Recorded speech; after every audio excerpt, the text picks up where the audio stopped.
All right, everyone, welcome back. Today we're talking about Krazy glue, Smokey and the Bandit, exploding Christmas lights, and Chris's condom dispensing alarm clock. Patent pending.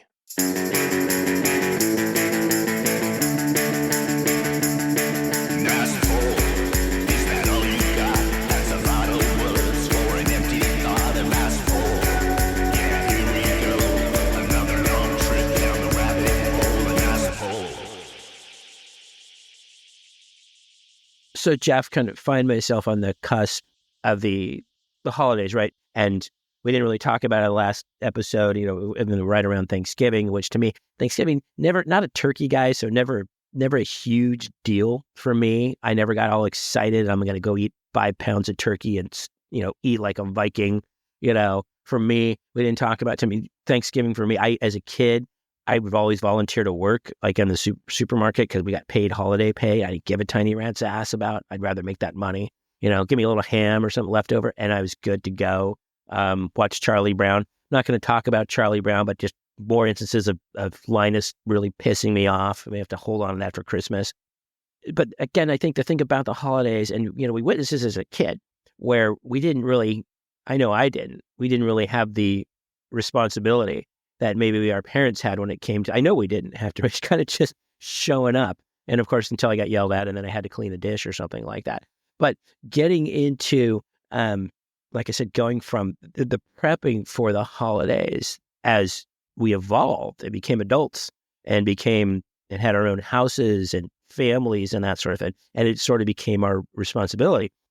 My neighbor last year told me, I haven't checked in with him this part, it was literally like, these boxes are a lot heavier than they were the year before. And we all kind of laugh and go, yeah, there's the same shit is in them, but yeah, it's just getting a little bit harder to get up in the rafters and get ready and start decorating and doing all that stuff. And I don't know. It's just like, does it taint your enthusiasm for the holidays?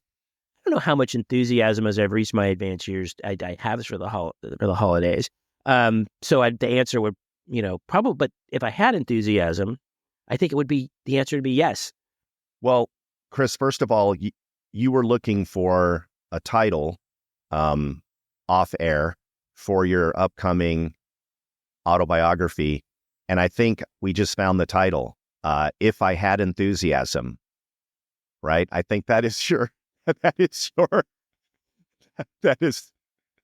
that is really the thing you want to put on your, really, it's really appropriate for your epitaph. Yeah, my tombstone, maybe.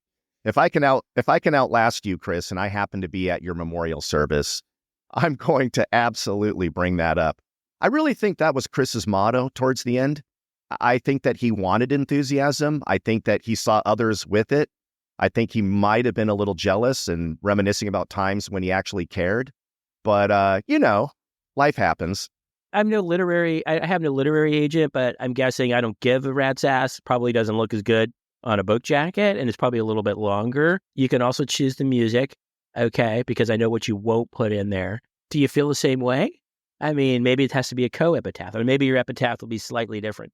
No, I don't even know what mine is. I think it's really more appropriate for you to choose mine, just as I have chosen yours. I do know that the music will be either Styx or maybe something from the George Michael catalog, two of my favorites. Okay. I retract my previous statement. Yeah. Well, hey, man, look, we always say this, how as you get older, time flies even faster, it seems like. And man, yes, it was 2 minutes ago that we were cleaning up the dishes or whatever from Thanksgiving and saying goodbye to people and sending them home with piles of leftovers. And now here we are already in prep mode for Christmas. And Chris, I did this to myself. Look, I'm going to tell you something that I realize as I'm saying it, this is my own fault. I get scared as Christmas approaches every year because for decades, right, I have insisted on going super old school with our Christmas lights on the house. So my Christmas lights are, for those of you in the know, in the Christmas light world, all the Clark Griswolds out there, these are the C9 glass, or actually ceramics, right? That's what they're called, the C9 ceramics, Chris. And these are the bulbs that get up to about 190 degrees in about 13 minutes. And if you look at them wrong, if you touch them the wrong way, if there's a vibration or a strong wind, they explode. They just explode. And they send shards of quote unquote ceramic in all directions. But they also make that satisfying popping noise, which would to me indicate that there's also some sort of toxic gas inside. So I love them. I mean, it's just as dangerous to put them up as it is to take them down. And I just go old school, man. I got a staple gun for fuck's sake, right? And I actually, to this day, me with my 58-year-old body, I climb out the second story window and like a dumb shit, I go across the front of the house, click, click, click, just smacking that staple gun and putting those lights up on the top level. But you know what? If I can survive it, it is pretty satisfying to finally turn it on. And thank God, Chris, that I have solar on my roof and we don't have one of those old school meters. Remember the old meters on the side of your house where you could actually see a little circular disc spinning to tell you how much energy you were using? Dude, if I had one of those right now, it would create lift. That thing would be spinning so fast because these things, and Chris, you're not going to believe this. I can't order replacement lights. Over the years, they break, they go bad, the paint flakes off. I tried ordering them this year. Guess what happened? I'm sorry, Mr. Thill, but we can't ship these items to California. Contraband. You literally can't get they may as well be a class 3 substance like LSD or heroin. And I guess it's because they just use too much power and Gavin Newsom won't stand for it. But now, Chris, I'm going to have to drive out of state to get these things and smuggle them in like Stormtrooper armor, right? I don't know what else choice I have, but... Well, or here's the plot for your gritty reboot of Smokey and the Bandit, right? Because back in the 70s when their whole plot was based on they were bootlegging Coors. I was going to say Coors Light, but I don't think Coors Light even existed. They were bootlegging Coors because somebody east of the Mississippi had to have that shit for some reason, and that was the whole. It was like a truckload, right? Snowman had a truckload of Coors. Nice pull. And the bandit in his black Trans Am was, I don't know what he was doing, right? He was escorting him, or he was supposed to be a diversion. He was running interference, Chris. He was the flashy guy that was a diversion for the cops, so that this guy could sneak through. Yeah. But how hard is it to? I mean, it's still an 18-wheeler. I mean, I don't care what your diversion was. It's not like it's going to get. I don't know, but that's another nuance to talk about for a later time. And by the way, I would like to point out that it wasn't just any 18-wheeler. As I recall from that movie, it had a very unique, specific mural painted on the side of it. Now, for the life of me, I can't remember what it depicted, but the side of that 18-wheeler on the trailer, it was like, it's that guy. It wasn't, you would think they would do like a generic white trailer with no markings, right? No, this was like Mr. T's van from the A-Team. It's like, hey man, we're trying to be like super under the radar, but there's only one custom black van with a giant racing stripe down the side, driven by a guy with a mohawk that has 1,000 gold chains and will scream at you and punch you in the face if you look at him wrong. I never understood why that was a good decision, but I guess it's a good visual for the audience. Right. I don't know. They're trying to be so conspicuous that they're inconspicuous. I don't know. But that's a great question. That's a really great question. But well, okay. So you can't get these lights. And I have so many memories of them in the sense of like, yes, everything you described, how fragile they were, right? When you think about it, and now I'm visualizing, I didn't realize, and I've been to your house, and I know you have solar. I've never noticed the composition of your roof, and getting up on your roof, going out, I'm guessing you don't put your Spider-Man costume on it, because that would be pretty cool, but getting up, coming out the window, and I mean, that in itself, do you question that? Do you think that, for lights aside, let's just say you had, and I don't even know why, because again, still, you can talk all you want about those lights, and I get it. No, those were great. Again, although it's stupidly fragile for something you put on your house and stupidly dangerous. Not only were the shards and they would explode, I like the fact that the explosion sometimes sounded like an assassination attempt.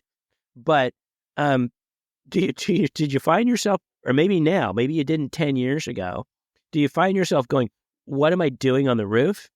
I mean, does your wife say maybe we need to stop going that high? Or is it just something that, again, because we're talking about the prep, we're talking about the things that have changed. Definitely, I mean, I don't do ladders, so I'm definitely not doing the roof. And I've never been on the roof of any house. The houses I grew up in, the houses I've owned, and you just climb out the freaking window and do Christmas lights. Have you had a close call? Have you had something? Did it start to rain, or did a big gust of wind happen and you're like, whoa, maybe this, maybe I need to rethink this, or maybe I need to get my sons to do this for me? Only 1 year did I have a close call. There is a section on my roof. It's the end of a certain line of lights where you have to actually step up very close to the edge of the roof. Now, granted, it's probably a 12-foot drop. Certainly more than enough to kill me, but you might also survive. But again, that's the hairy part of putting up the Christmas lights, is that last light, the last one on the second story of my house.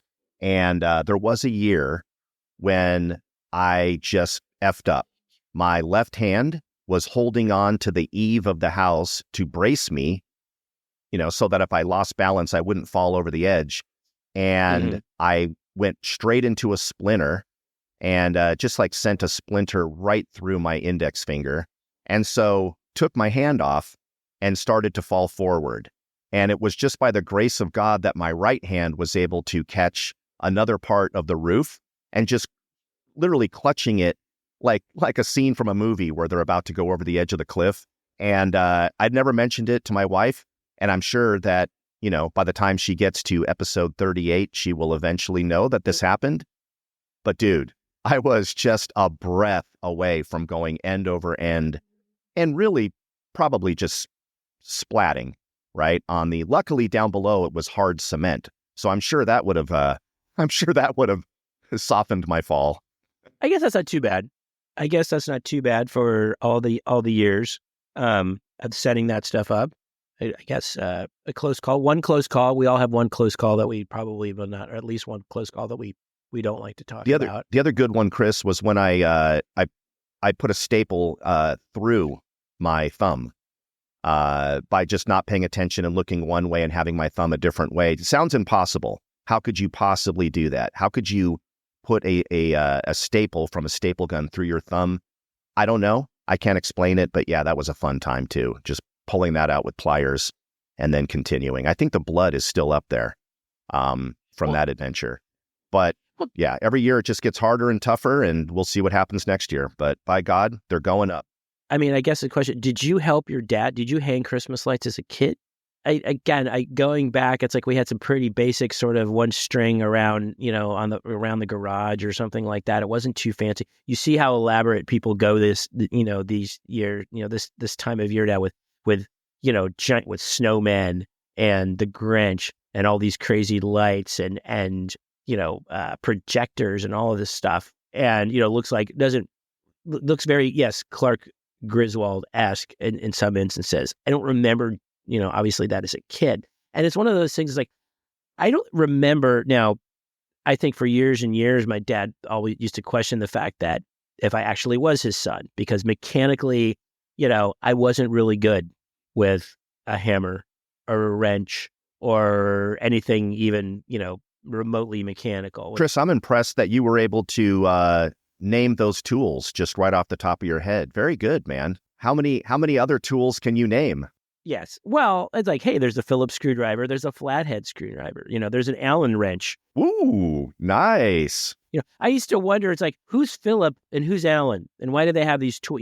Those are the things I thought about. My dad's screaming at me to get something out of the toolbox when maybe he's up on a ladder and I'm questioning the nomenclature of these tools. and trying to help to figure them out and trying to quote unquote help him when I wasn't a lot of help.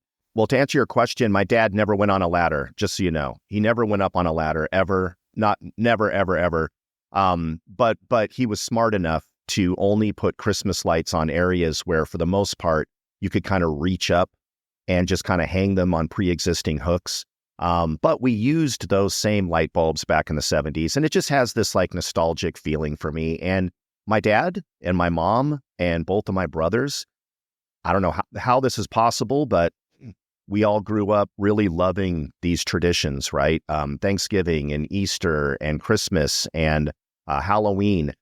We actually are still to this day a very nostalgic, tradition-based family. We love the food, the recipes. We got to put up this decoration. We still have decorations from the 70s that we put out on our houses each year. I don't know. We're all kind of sentimental in my family, so it's kind of nice. But I guess the Christmas bulbs are part of that, man. It's just a good memory for me. I get it. It makes sense. And I can totally relate. And the fact that you can't get them, not because they don't make them, right? Because somebody's always going to make that shit, right? If you really were to get like, hey, I want to find, and thanks to the interwebs, right? If there was something very old school, some sort of, it could be anything, not a Christmas decoration. It's like, I'm going to go online, right? And I'm going to find, a spirograph, or I'm going to find something along, from our youth that was in a sense that was like one of those little snow cone machines or something like that. Thanks to the interwebs, thanks to eBay, thanks to Amazon, thanks to whatever, you could find, it might take a little time and it might take a little expense, but you could find, it's stuff's just still around. But the fact that a Christmas light, something as innocuous as that, something that you bust out literally once a year for around a month, and it's no longer, it's not, I guess it's not a lawn dart, right? Did these ever kill anybody, right? I guess not. We talked about lawn darts a long time ago. So, it's just funny that that's it. You've crossed, although Ness, like you said, you've got to cross. I want to give you that assignment, Jeff. I want to say, okay, Jeff, where can you go get these lights? And you've got to drive there. And maybe this is maybe we, a road trip of all the adventures, and you have to go, much like your Stormtrooper costume, you're going to have to go get these Christmas lights in the parking lot of a Big Lots somewhere in God knows what state. I don't know. I don't even know what state has them. Set up a P.O. box there.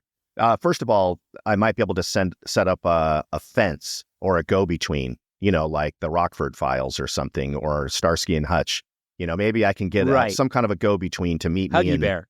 Yeah, Huggy Bear to meet me, and we can meet in a parking lot, and Angel, good. Open up the trunk, and there they go. We'll see. I don't know how far I'm going to have to drive, but Chris, unfortunately, I feel like this is going to be a very anticlimactic adventure, because if what it really means is that I have to drive to a Walmart in Arizona, I don't really see that as being a very climactic finale. May I have these? Yes, you may. And why are you even talking to me? Please take them. And but it would be funny if I got pulled over for speeding or something. The guy noticed them and said, I hope you're not trying to get into California with those. Are those C9s? Oh, man. Nice try, pal. Nice try. What do you got there on the passenger seat? What's in the bag? Those better not be Edison bulb C9s. I did have a invention, Chris, that I thought was going to take off. And I was really trying to create this.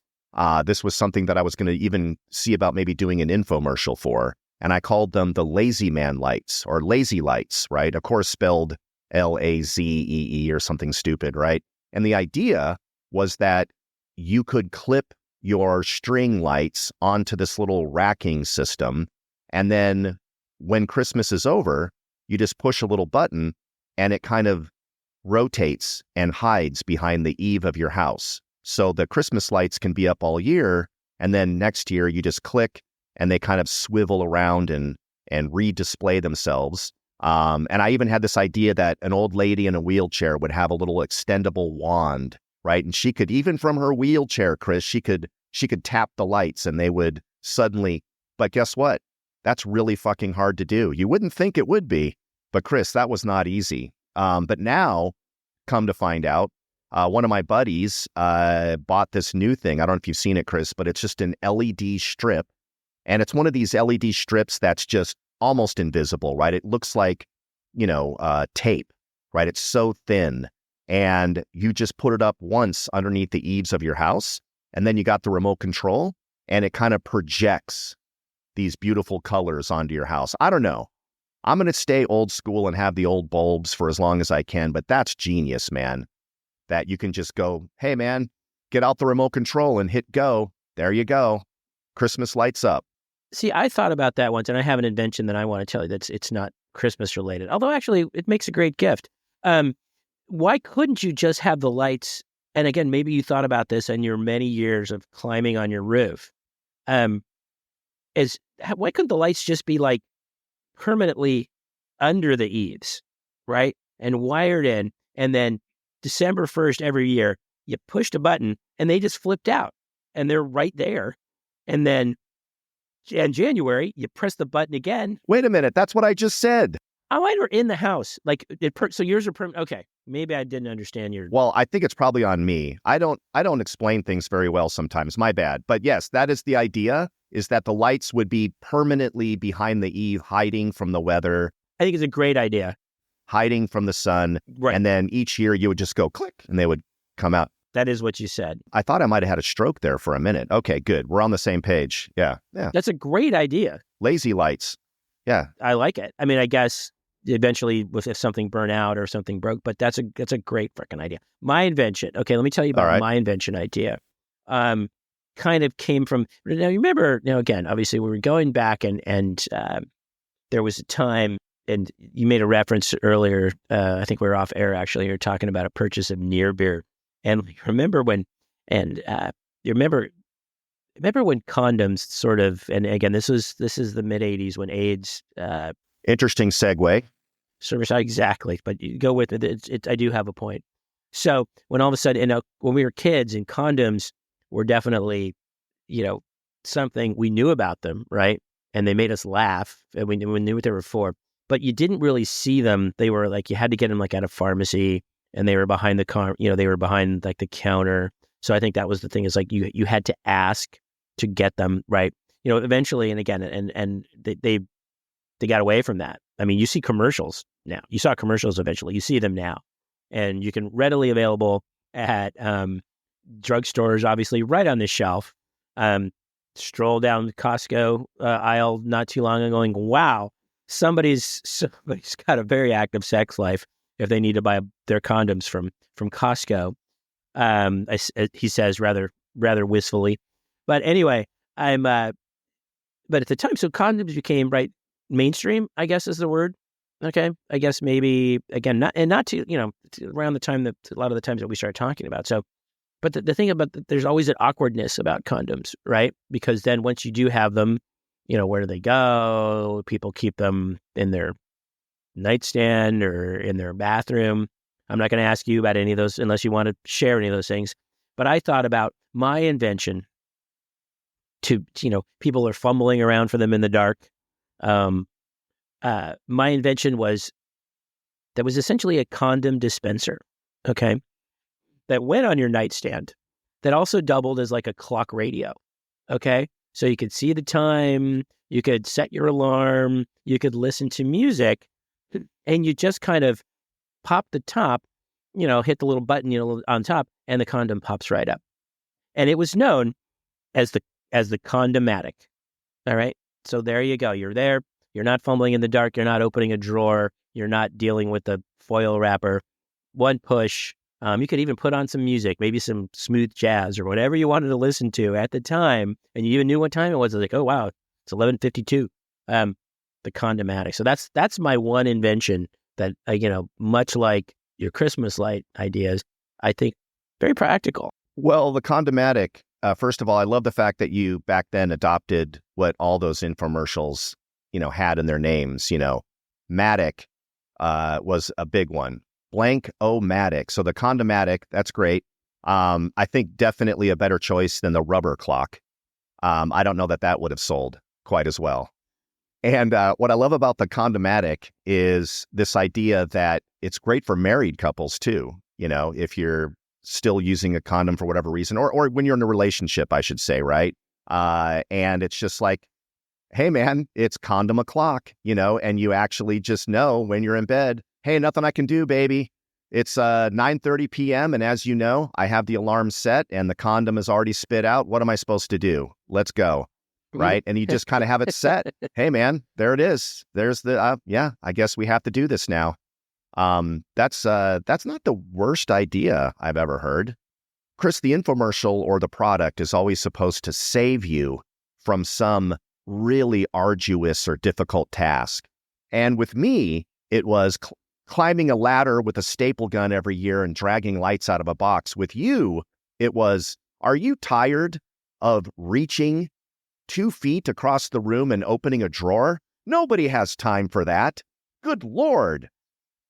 Now, thank God, the Condomatic solves all that. You can shave at least 3 seconds off your lovemaking preparation with the Condomatic. Exactly.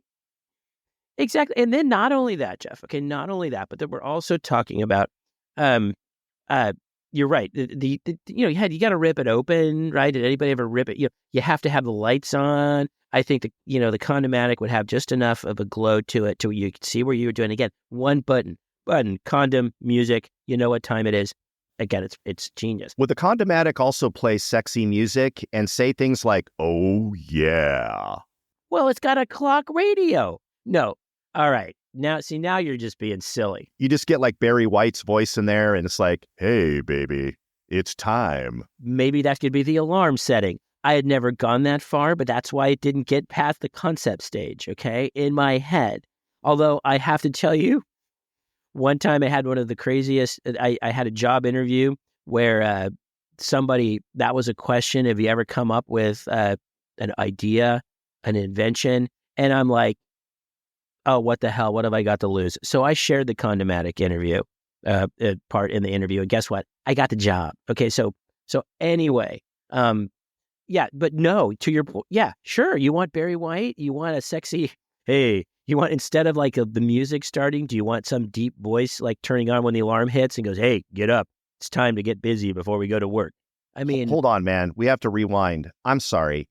You did what now? You shared your idea for the Condomatic during a job interview and got the job? What was the context where you thought, well, you know what? If I want this job, I'd better start talking about an automated condom dispenser. How did that even come up in a job interview? I'm super curious. Man, wait till he hears about my invention. I'm going to nail this thing.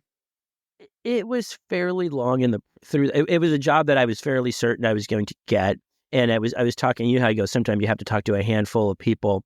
And this one particular person just thought that he thought it was his role to like, I'll be kind of wacky and loose and ask. So he asked that question. He shared his invention idea first. For example, I thought about this thing where it would be like, if you're shaving and you could immediately like, and you cut yourself and it was like, you can fix it. It's like a little, almost like a chapstick, but not preparation H, or like a little balm or something. So I'm like, okay, so he shared that. And then I thought, okay, what the hell? Like I said, I didn't think I had a lot to lose. And so I threw it out there and he just kind of nodded and it was just like, yeah, that was a good idea. So anyways, I mean, so it's not as cool as the story as it sounds, or like I said, I worked there for about 4 years. I'm amazed that, number one, it occurred to you to even use that story to ace the interview. That alone is awesome in terms of your judgment. And then number two, whatever place that was, I love it, because anyone that would say, oh, a condom dispenser, that's not a weird thing to bring up at all. In fact, what a great idea. Hey, man, let's take him around the office and announce that he got the job. Everybody, Cindy, come over here. You got to hear this guy's idea. No, John, come over here. I know this is, what was the job, Chris? What were you supposed to do if you did get the job? It was like a marketing manager in this healthcare. Yeah, I remember very specific. I could tell you the name of the interviewer, but I'm not going to get into that. Yeah, at the company. Yeah, it was like I was like a marketing manager. Well, guys, looks like we found our new marketing manager, right? I don't know if you guys remember Ted, the old marketing manager. Don't remember him having any great ideas like an automatic condom dispenser that sits in the side of your bed and saves you that uncomfortable 2 seconds. Exactly. It showed that I was an idea man. Showed that I was creative. Showed that I was innovative. I was going to say thinking outside the box, but apparently you were thinking about the box. There you go. At least one dad pun has to be inserted into every episode of Nice Poll. I am so sorry.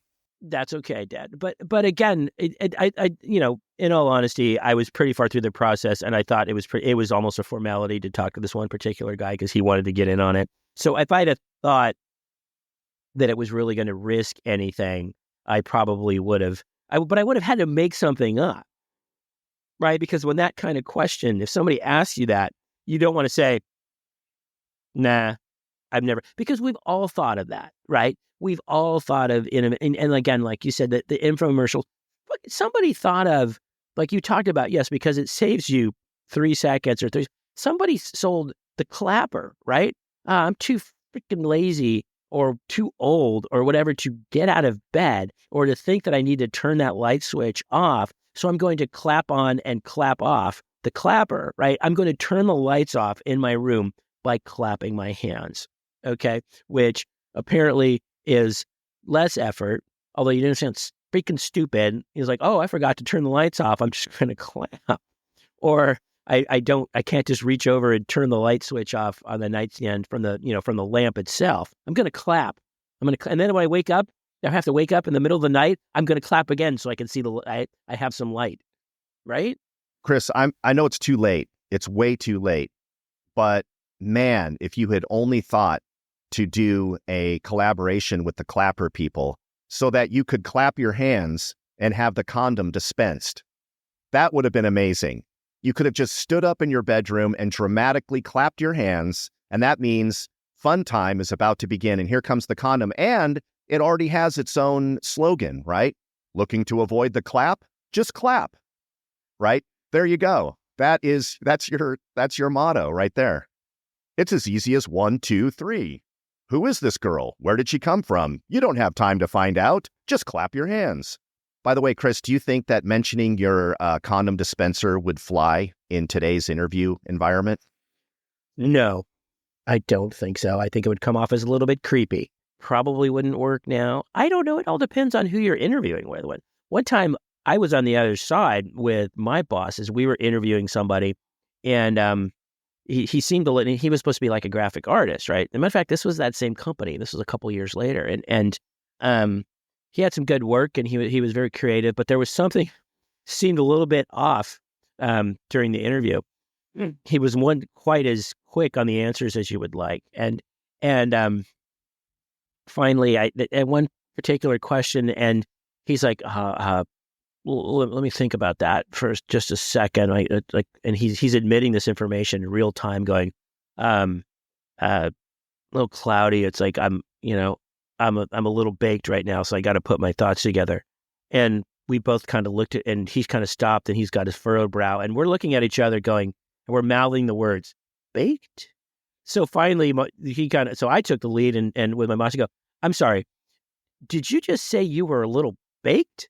And he's like, well, yeah, it's like I was just really nervous coming in here. So I sparked one up in the parking lot before the interview. So. Well, sir, welcome to KFC. Let me show you where the deep fryer is. You're going to fit right in. Well, he basically was, you have to pass a drug test to get a job here. I'll come back in 30 days. Thank you, guys. He literally said, oh, I guess I'm not getting this job, huh? And we're just kind of, well, thanks for coming in. And so, I mean, that, like I said, those are nice bookends because that was, me starting to work at that company and toward the end of working at that same company. I love it when you almost have to admire people that, whether you're stoned or not, or under the influence of something, I've always admired in a weird way, people that just are so unaware of how they appear to others, right? They're just so, I don't give a shit what you think about me. I'm just going to be myself and say whatever pops into my head at all times. And it never even occurs to them to be slightly guarded on what they say. Their inner dialogue is their outer dialogue at all times. And as much trouble as I guess that gets them into, you have to admit, that would be a pretty freeing way to go through life, where you just don't fucking give a shit at all about how it may sound to somebody else, and you just say the truth and whatever pops into your head. I mean, that's also a sociopath. I mean, that's kind of the definition. But yeah, I still admire it in some weird way. I really do. Yeah, I admire it. Would I want to emulate it? I don't think so. How far in life would I have gotten as a parent? Would you want your kid to be that way? I mean, again, I even had, going back way earlier, even before that, in my job history. Not that we're turning this into LinkedIn Live here today, but I literally, I was getting a review once from a boss who told me, she's like, you always say what you think. And I'm nodding my head going, uh-huh. And she's like, that's not a good thing. And I'm like, oh, okay, good feedback. You know what I mean? And then she explained it all in the sense is, look, because of what, again, it was a similar kind of thing. It's like part of what we do is public relations, and you've got to have a certain thing, and she laid it all out. And I was almost embarrassed at that point. Like, no, those are like 9 great points about why you don't always say what you think, depending on what kind of job you had. And I had one of those jobs. So yeah, is there a certain amount of freedom to being able to just blurt it out? Is there a certain amount of freedom to be able to be 1000% honest and candid? And is there a certain amount of freedom to be able to say, I just want to let you know exactly how I feel. And yes, would you like fries with that is probably what comes along. You want to supersize it. It comes along with that philosophy, because I think sooner or later you learn that. And some people don't learn that, right? And I think we've probably known and worked with people who didn't learn that, right? I don't know. I'm spitballing here, but that's what I think. Oh, no, for sure. Yeah, you meet them all the time. When we're talking about going backwards for a moment here, the infomercials today versus the infomercials in the 70s and 80s, I have to say that is one of the mediums that I don't think has changed one tiny bit. That is one of the many things, I guess, maybe one of the few things, but one of the things that just doesn't change. The formula for a good infomercial hasn't changed at all. It's always, here is this impossible problem that we all have to go through. Why can't I get inside this egg? Are you tired of trying to get inside that egg? Yes, I am. And then the egg explodes in their face, and they've got egg shrapnel all over the kitchen, and it's all just dripping down the front of their... If only there was an easier way. Now there is, folks. And then you just stick it in some little piece of plastic, and it instantly shells the egg and makes it perfect. But it always has to start with the problem, and everybody in the beginning of the infomercial is an idiot, right? Just an idiot times 10. I don't know if they're having a stroke or whatever, but it's like, I can't put these plates in the cupboard. There's no way to do that without all of the cupboards falling apart and everything spilling out onto the floor. Are you tired of this? I'm very tired of that. And so, and my favorite, Chris, was the old one of the very first ones that I think I ever remember as a kid, Krazy glue, right? It was an infomercial. And yeah, Chris, by the way, everybody, he's pantomiming the construction worker who has a hard hat, and he puts 1 drop, mother effers, of Krazy glue on the construction helmet, and then he sticks it to a board that has been suspended above him, a girder, excuse me, and now he's suspended above ground, and he's holding on to his hat, and so many problems with that scene, by the way, as we later learned. Number one, he's kicking his feet. That's right, to show you that he's off the ground. First of all, super glue or Krazy glue does not work on anything except human flesh. Let's get that straight, everyone out there. We all learned that lesson, right? You can put Krazy glue on anything you want. It's shitty. It never effing works. The only thing it works on is sticking your finger to your fucking finger. That's all it does. But we were to believe, right, that you could suspend, presumably, a 250-pound construction worker with one drop of it.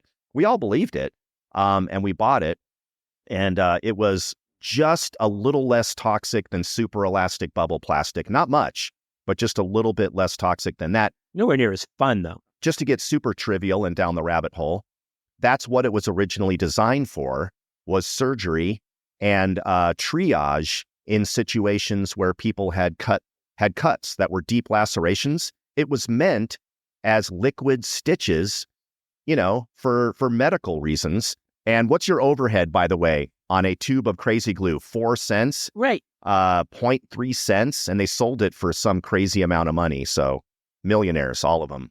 Those are some nice margins. They present a solution to a problem that you didn't even know you had, right? And I guess that's the genius of it.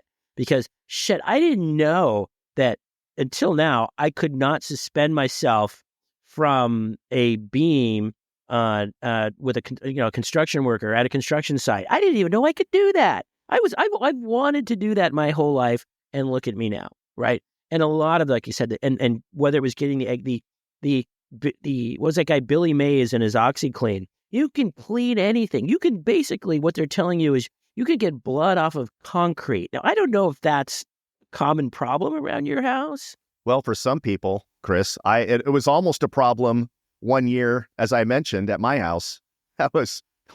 My wife may have bought that product after that incident. Yeah. Because that would have been the landmark, like, hey, this was the year that Jeff, bled on the concrete, and you had always known, for years and years, future generations would have seen that. But it's like, essentially, like, I need a product, Jeff. I need to be able to clean my house like a crime scene, right? I need to be able to make sure no matter what gets in here, the Sham-Wow guy, it's like, you've got this little chamois, which is a rag, basically, a little stretchy rag that I can clean anything. And I mean anything. I could clean a corpse that fell off a house, hanging up their Christmas lights, or I could clean, like I said, or these little tools to pull a Sasquatch out of your drain, right? And what were the 3 critical words for all of these infomercials? What were the words? Order now. And actually, it's 4 words. Now that I do the math. While supply lasts. As seen on TV, right? As seen on TV. Oh, there you go. As seen on TV. Yeah, that's right. And they'd hand the ads. You could go to a store. I swear, I think you can go to Target. Why does Target always seem to be coming up on this? Man, I really show my middle age when I'm mentioning Target all the time. You could go, and there's a as seen on TV section, okay? And it will show you, and it has that little logo. It's like a TV screen, which is great because actually we appreciate that logo because it's not a flat screen, right? It's not a plasma, but it's an old school TV that's the logo. And that's where I can find the Krazy glue. That's where I can find the OxyClean and the Sham-Wow. And that's where I can find that pan that, like, you could just fry an egg and you just wipe it clean with your thumb, which is like, wow, that's great.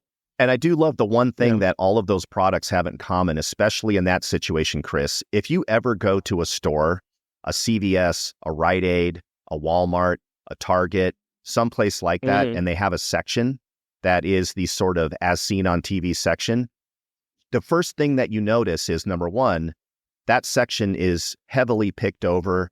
Every package has already been opened and mutilated by somebody. And it just looks like a post-apocalyptic war zone. And this is the last, section in the store before the zombies come. But number two, what strikes you is if you were to add up the actual value of all those things in that section, it would be 14 cents. All of them are just the shittiest, most poorly constructed pieces of plastic garbage you have ever seen. You're like, oh my God, I would have thought this would have been a little more substantial or built a little bit better. Jesus Christ, how thin is this plastic? It's just absolutely incredible. And my other favorite part of that is as if TV has some sort of cachet. Oh my God, not on TV. Did you hear that, honey? It's on TV. How is that still a thing? How does anybody give a shit that something was on TV, for God's sake? That's like saying, as seen on the internet. It's like, it was a big deal back in our day to be as seen on TV, but nowadays, what does that even fucking mean? Right. Nothing. Right. No, it has no cachet.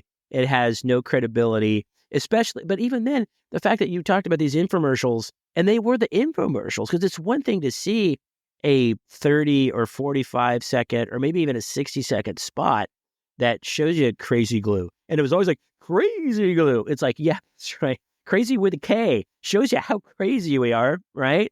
And it goes, so all this enthusiasm. But the ones that were like a half hour long, that would show the Thigh Master, or show something along those lines, that it was like, so that was actually purchased on like a non-network channel that needed to fill time before they put on reruns, or before they put on a game show or something along, or something like that, early in the morning or late at night, when the airtime doesn't cost a lot. But you're right. I mean, the perceived value, and you're talking about the value. Now that was the value. Now the costs were not the same, because again, some of this stuff, it would be reasonable, but again, and that's where you saw the Chia pets and all the rest of that stuff that were on TV. It's like, if you got a clogged drain, a dirty pan, a broken vase, something like that, or, a problem with light switches, man, we've got all that shit for you all in one spot, all, right at your fingertips. And I don't know, maybe it's, hey, we're thinking that we're making your life easier, Jeff. And you're on the right aisle at CVS, at Target, at Rite Aid. We're here to solve your problems. Again, problems that you didn't even know you had. Well, exactly. And my favorite part of it, too, it's such genius advertising, because not only do you suddenly realize that, just like the person that you're seeing who can't possibly organize their shelves, like I said, or, do whatever menial task it is without almost killing themselves, that's me. I get it. But the idea that they would take 14 cents worth of plastic shit and then tease you with the fact that if you order now, you're going to get double that. Did you hear me? Now it's 28 cents worth of plastic shit. And don't even get me started on the fact that spatula that literally costs us nothing to make, we'll even throw that in. Now, what are you thinking? Well, obviously I can't afford not to do this. But can I make payments? Would that be something that, yes, you can. And now you can do easy installments. Installments on something you didn't need that cost nothing to make. Yay, pet rock. It just makes it, the whole thing is just, and how many times did you use it? You might have used that thing 2 or 3 times, and then what? It just went in the trash or just sat in the cupboard. And that was the end of that. Yep. I'm buying a frying pan on layaway is all I could really, sum it up. But guess what? The next time I make scrambled eggs, I'm gonna be able to clean that pan so quickly, I could go on to the rest of my day. And I guess maybe this is where I blew it. I mean, maybe again, the reason I'm not a millionaire today is the Condomatic never made it as seen on TV. I'm gonna take it one step further, Chris, and I'm going to guess that another reason that you may not be a millionaire is because of what you said in the last episode. And I still cannot get this vision out of my head of a young Chris walking outside on, I think you said it was Easter or something. And you guys, please listen to this carefully. Chris put both of his legs in one pant leg, and he thought this is how pants work.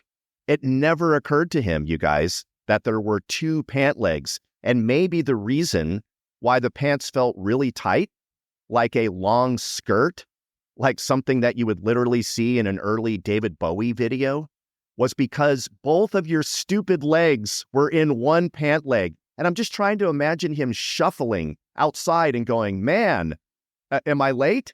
Hi, everybody. And the mom just going, oh my God, did he fall on his head?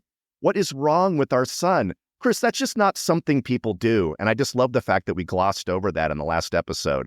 I don't even care what your excuse is. There is something wrong with you when you put both legs in one pant leg. It makes no sense at all. Were you drinking? Did you have some kind of a syndrome that we only knew about back in the 70s? What happened? Is this really 2 episodes worth of content? I think not. Look, I'm admitting to that. Oh, I'm sure Okay? you think not. I don't know what. I was excited. It was Easter. Again, we talked about holidays. This was the time before I became jaded. How is it physically possible, though? How did you get your legs in there? I was a skinny kid. Jesus Christ. This from the man who put preparation H on his lips. Okay? All right. Well said. And I guess that really is the bar. And you're always going to win because preparation H on the lips is bad. But I'm just trying to figure out, I get how you can accidentally put both legs, if you're really skinny, into your brother's hand-me-down pants that might be a little bit big or something. Yes. What I don't get probably. is how you don't catch the mistake and immediately fix the mistake once you start walking. I guess that's the part I have a problem with, Chris. You had to actually then put on your socks and shoes and say, yep, everything's normal. Yep. And then you started walking like a mummy, where you literally you're like a geisha. What are you doing? You're just scooting with little baby steps across the floor, just skittering along and going, yep, well, I guess this is how it works on Easter Sunday. Man, these Sunday slacks are odd. What? I have no explanation. I don't know. Again, I never thought this story. I thought this, although I think I said it did come up for years and years and years. There's a reason why. It never gone outside my pants family unit. No. Chris, was this your first time wearing pants? Is that I'm trying to help you here, man. Pants. What a concept. On the next episode of Nice Pull, we'll talk about how to get dressed. Okay. Apparently, I was not taught how to use a wrench, how to use a hammer, how to use a level or a drill, or a screwdriver. I was also not taught how to dress, and it probably still shows today. I love anyone that can flunk pants. That to me is awesome. And actually, that's not even the best Easter story, because I think, and it might have been the year before, because I was definitely younger, because if it was a year after, I probably would have gotten more trouble. Apparently, at one time, I punched my sister in the nose, like outside of church, and her nose bled, and we're like going into like Easter Mass, and she had to go in with like a bloody nose and blood all over her. What was the argument, Chris? Were you more of a creationist and she was more of a, Darwinist? Or were you guys arguing over Leviticus, or how water could possibly be turned into wine, or some of the holes in the story about the deluge? What was it that really spurred this disagreement? I don't know what kind of an argument like a 9-year-old and a 2-year-old can actually have. You know what I mean? So I think it was just more again, caught up in the moment of, I'm going to punch you in the nose. And, I chose violence.